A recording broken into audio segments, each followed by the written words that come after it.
Alright, welcome to the High Performance Sleep Protocol. This is the exact protocol I use, which helps me to sleep at night like a baby. Alright, first of all, why should you listen to me in the first place? I'm probably just a random guy you've seen on the internet, right? But here's the disclaimer, I'm not a doctor or a medical professional. I'm just a student who used to suffer from sleep issues and insomnia when I was younger. Probably when I was like 11 years old, 10 or 11 years old, up to about 13 to 14 years old, about like 3 or 4 years there. And as a result, I used to sleep only like 4 to 5 hours a night, often because I couldn't fall asleep. I didn't know why. I would usually just toss and turn. And I'll be honest with you, part of the reason was because I was afraid of the dark. Like I know this is embarrassing as hell, but that's what it is. I used to be really afraid of the dark when I was younger. As a result, I needed to sleep with some sort of light on. As everybody knows, having bright light in your room isn't really conducive to sleep at all. Yeah, this negatively affected my studies, my mood, and my energy because I just couldn't sleep well. It wasn't even that I was sleeping late. I was probably sleeping at like 10 p.m. at night, but I would toss and turn until about 12 before I finally managed to fall asleep. And here's the thing, you need here's the reason why I'm making this video. You need to avoid the mistakes that I made. I wish I could tell my younger self this, but since you can't turn back time, I might as well share this lesson to some of you guys who may be struggling with sleep as well. And I tried doing so many things to fix this issue, but they always ended up failing.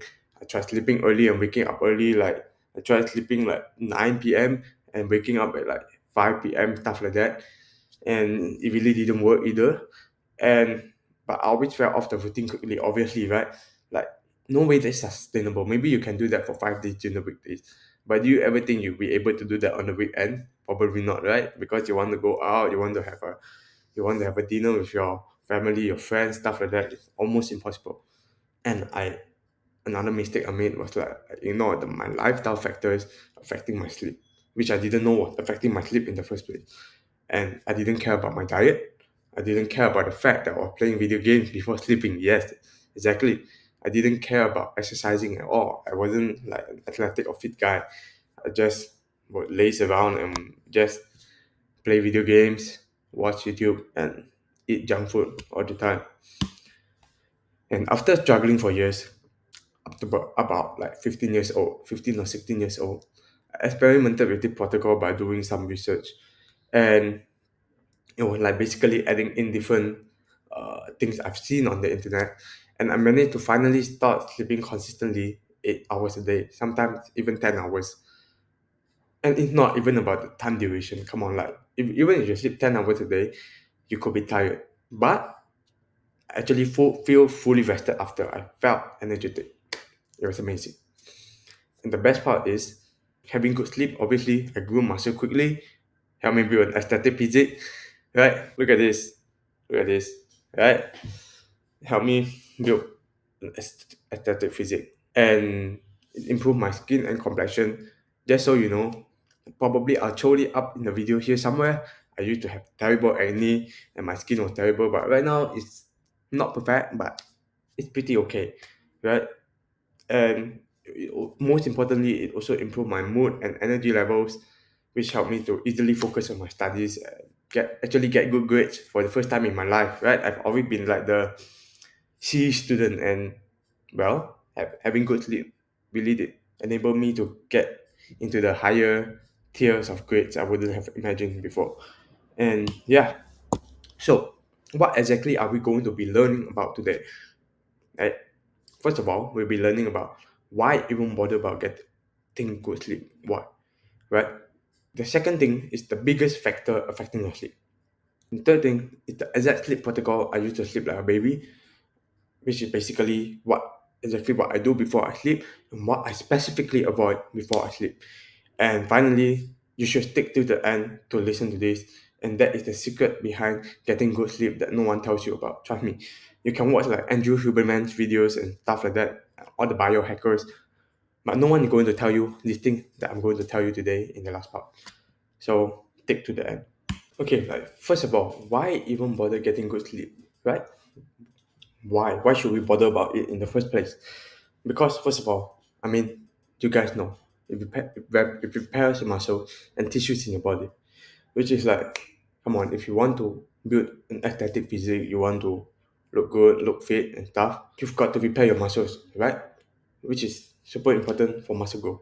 Like there's this fitness phrase that I want to use. It's like, okay, everybody says that nutrition is 70% and going to the gym is 30%.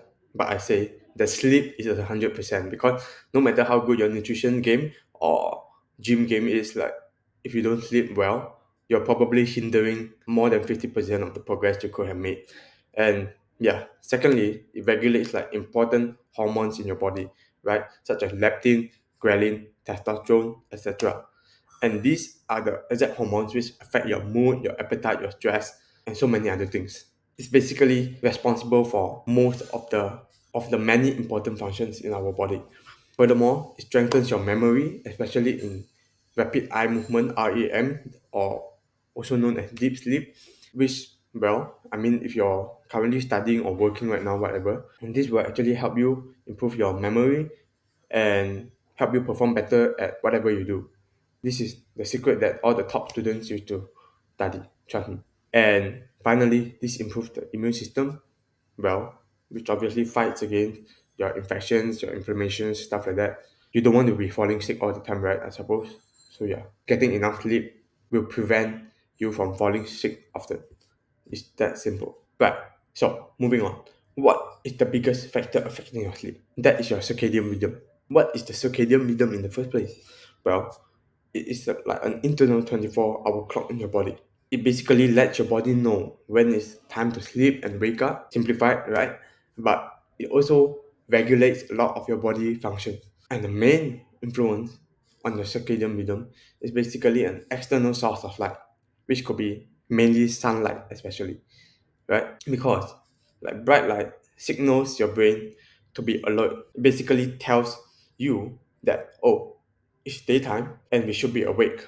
We should be ready to do things. Then, as the day progresses and gets darker, it releases melatonin, which is another hormone which helps you relax and feel sleepy. When it gets darker, right, it automatically lets your body know, okay, we can start to chill, we can start to relax because it's time to rest. And other factors affecting your circadian rhythm also include like your daily activities and routines, such as like your meal times, like what time you eat your meals, and your exercise schedule. Okay, what does it mean? For example, if you're used to eating dinner at 1 a.m. midnight, obviously your body won't tell you to go to sleep at 11 or 10 at night, right? Obviously your body will tell you, okay, I eat dinner at 1 a.m., so I should definitely sleep after 1 a.m. Exactly. That is why your meal times really play an important role in this as well. Alright, moving on, which is why your circadian rhythm is so important. Why bother about this thing in the first place? Because basically determines the quality of the sleep that you get.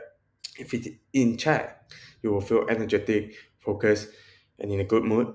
And if it's off balance, you'll be groggy, have low energy, and be in a terrible mood. Like it basically is such an important regulator inside your body. You just don't want to fuck it up, right? Alright. And so now on the juicy part, which is the exact protocol I use to sleep like a baby. First of all, the first thing I do is I turn off most lights 1 hour before I sleep. Now you may be saying like, won't it be too dark? Well, I usually like keep one dim light on lah, usually like my bathroom light, so I still can see in my room.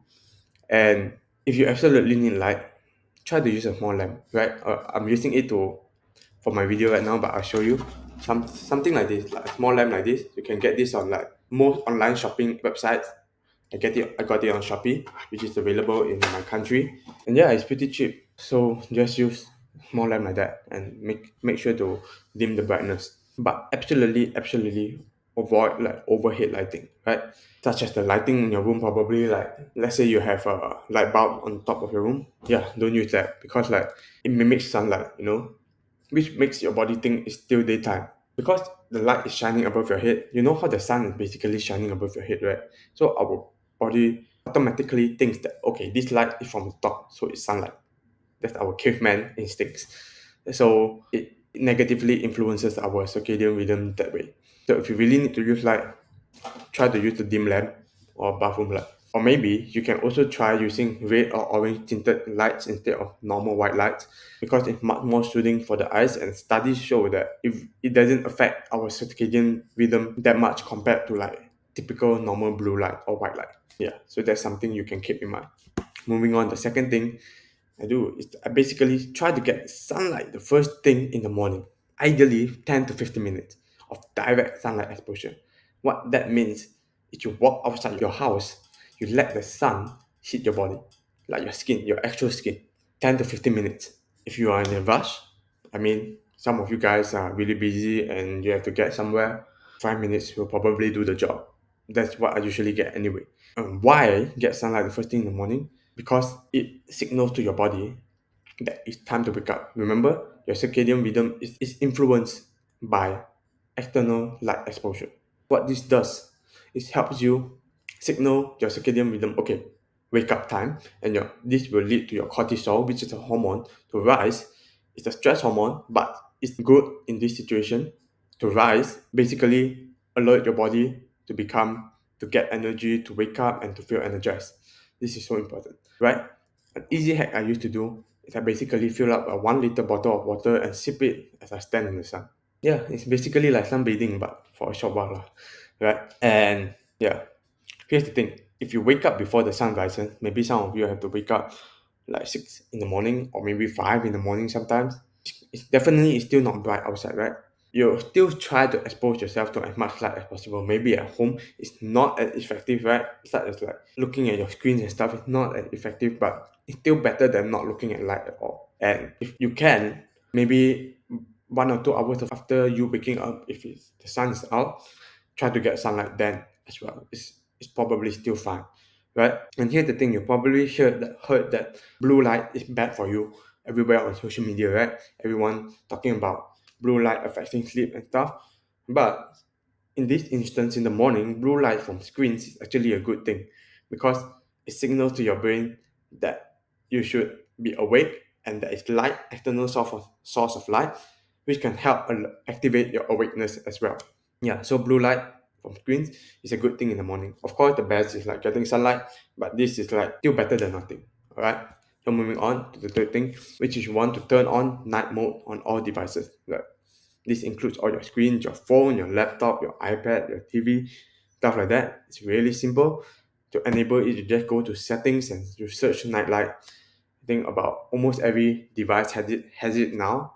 And what this does is basically make your screen look orange-ish, and this reduces blue light exposure. Remember how we said that blue light was bad for you at night? Yes, because it disrupts your sleep cycle. So what I do is I schedule it from 8 p.m. to 7 a.m. every day, which is perfect, right? I usually fall asleep 10:30 or 11 at night, and this allows me like 2 or 3 hours if I really need to use my phone or device to like reduce the negative impact it has on my sleep. And 7 a.m. probably when I wake up, and yeah, I have it in blue light settings, and I'm good to go. This is important for you if you use screens at night. And the fourth thing I do is basically making my room cool. And this means that approximately 18 degrees Celsius, according to research and studies, has shown is the most optimal for good sleep. And I usually set my aircon to like 20 degrees Celsius on my remote control. But obviously, everybody's aircon is different, right? You have to adjust accordingly. Try not to make it too hot or too cold. Something that is just you feel just right, just cooling enough, right? You don't have to be so cold that you have to cover yourself with the entire blanket, nor is it too hot that you're like kind of sweating. And this is crucial. I mean, many people say it's like, oh, aircon is luxury nowadays. You're not wrong. Aircon is luxury. It's quite expensive. The electricity is quite expensive, but it's honestly crucial to lower your body temperature before you fall asleep, because this is to allow your body to follow your body's internal temperature shift, because our body's internal temperature usually drops throughout the night and peaks in the afternoon. So we want to follow this natural cycle that is built into our body as well. The fifth thing is basically have physical exertion during the day. What does it mean? This means that you should finally start doing exercise. I mean, it's so important. Like, I'm going to be honest with you, like, exercise is really just a life changer, right? In so many aspects. It doesn't need to be 2 hours. It can even be less than 1 hour if time is an issue, right? You can do like 30 minutes of some kind of exercise. Like, no matter how busy you are, you probably are able to like pick out like 30 minutes just to exercise, right? You can you can do something like stretching, running, brisk walking, right? Or even high intensity HIIT workouts, or even you can lift weights if there's a gym near you, right? The, which is the best case scenario after all. The point here is to exert your body so you feel tired at night. Like, personally, if I never exercise during the day, I will actually struggle with my sleep because I will still have so much energy inside my body. And that's why I almost always aim to exercise every single day. But here's the note. Try not to exercise just before you sleep if possible, right? Because like exercise really does increase your cortisol, which is like we said earlier, your stress hormone, which isn't really conducive to sleep. So try to exercise at the bare minimum like 2 hours or 3 hours before you sleep if possible. But if not, then probably try not to push too hard, but it's still fine. Maybe you can do yoga before you sleep, something like that. Works as well. After that, number six is having a sleep schedule is more important than the sleep time I have. Right? Ideally, 8 hours is good. But if you are really strapped for time, even 7 hours can work. The most important thing is that you sleep and wake up at the same time every day, approximately, right? Especially weekends. I know many of you guys probably have commitments from like Monday to Friday. Maybe you have to work, you have school, so you have to wake up early and sleep early. But I know definitely most of you guys sleep late on the weekends and wake up late on the weekends. Like this, just these 2 days is enough to really fuck up your circadian rhythm. So yeah, try to avoid that as well. Personally, I try to keep like a maximum deviation of 30 minutes. For example, I sleep at 10:30 p.m. usually. I try to not sleep later than 11 p.m. Of course, I'm not perfect as well, right? Sometimes I sleep at like 1 a.m. or 12 in the midnight. But that happens like occasionally. For the most of the time, I just sleep around this 30-minute gap. And this help massively to regulate your circadian rhythm because having a consistent sleep schedule tells your circadian rhythm, your internal clock, okay, this is the time I wake up, this is the time I sleep. And that is such an important thing. And the seventh thing I do, I know may sound cringe to some of y'all, but I meditate 10 minutes before I sleep. I basically turn the whole room dark, just sit by the corner on the floor, and just meditate. I mean, it's just simple, just focus on your breathing, and relax. And if you have thoughts, I mean, just observe them, don't think too much about them, and just let them go, come and go. Just simple. The thing most people get wrong about meditation is they think your mind has to be clear. Absolutely not. I've been meditating for what, 2 years at this point now, and my mind isn't clear when I meditate. Right? I still have many random ass thoughts coming to my mind. But the most important thing, you just observe the thoughts. Don't get emotionally affected by it and relax. It's just that simple. Alright. Here is what I specifically avoid most of the time, right? First of all, caffeine. Try to always avoid caffeine 10 hours before sleeping. So example, if I sleep at 10 p.m., I'll have caffeine latest 12 p.m. Because so if I'm not mistaken, the half-life of caffeine is 5 hours. That means basically like 5 hours after drinking coffee or your source of caffeine, half of it will be gone in your body by 5 hours. So if you want the caffeine to be fully gone, it should take about 10 hours. And yeah, so that's why I specifically put 10 avoid 10 hours before sleep because I don't want to have any caffeine in my body when I sleep. Right? It's going to affect me, my drowsiness. It's going to keep me energetic. I try not to have caffeine that late. And here's the thing. You want to make sure you wait till 1 hour after waking up before drinking coffee. That is really important as well. Personally, I don't really drink coffee, but if you do, that's something you have to keep in mind. After that, the third thing is like alcohol, right? I know alcohol for some of you, it makes you feel drowsy and makes you feel easier to sleep. But here's the thing, studies show that it really ruins your sleep quality. Why? Because somehow while it enables you to go into light sleep mode easier, it affects your ability to get into the deep sleep, which is also crucial for your memory repair and stuff like that. Fourth thing is like all screens 1 hour before sleep. I know, like I said just now, just activate your night mode will do. I try my best to like read like totally eliminate screens 1 hour before sleeping, but come on, how realistic is that, right? Yeah, I try my best to do that, but that doesn't happen all the time. But if you can, perfect. It's even better than looking at your screen on night mode. Maybe listen to relaxing music, podcast instead, or read a book probably. After that, I like avoid heavy meals. I usually aim to eat like 3 or 4 hours before sleep. It's not a strict rule, but having a overly heavy meal before sleeping can cause indigestion. So yeah, I prefer not to. And the last thing is to avoid too much napping in the day. I personally don't nap, but if you absolutely have to, you're like that kind of person who you never nap. If you never nap during the day, you won't be able to function. Fine. By all means, if you have to, limit yourself to maximum of 10 to 20 minutes of napping in the afternoon. Try not to do it in the evening. Try to do it as early in the day as possible so you feel refreshed.